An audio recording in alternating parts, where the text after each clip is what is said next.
What did Jesus mean when he said, "You will not have gone through all the towns of Israel before the Son of Man comes," in Matthew 10?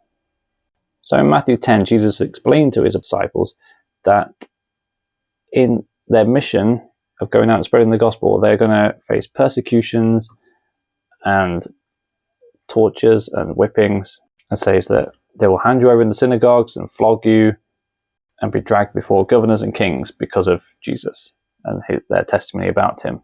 And we see this fulfilled throughout the book of Acts between like chapters 8 to 14.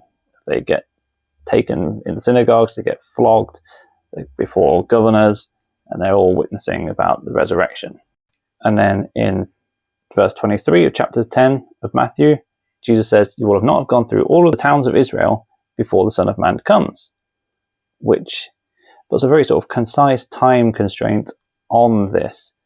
So if we see what Jesus talked about fulfilled in Acts, and that happened, in the year or so after the resurrection, when is the Son of Man coming?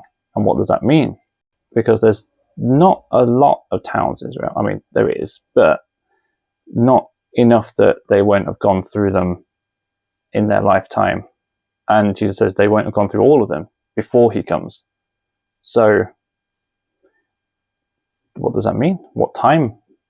What is this coming? Generally, these Son of Man statements, or the coming in the kingdom and the coming of in the clouds and that kind of thing, people interpret as a very future event, something still future to our lifetime, and combine these statements in Matthew 10 with like Matthew 24 statements and other places in the New Testament. And you do get some sort of very convoluted interpretations of like people saying, oh, this just means the apostles are going to go ahead of Jesus and then Jesus will catch up with them. So they won't have gone through all of the towns before Jesus catches up with them later, which, it's stretching it.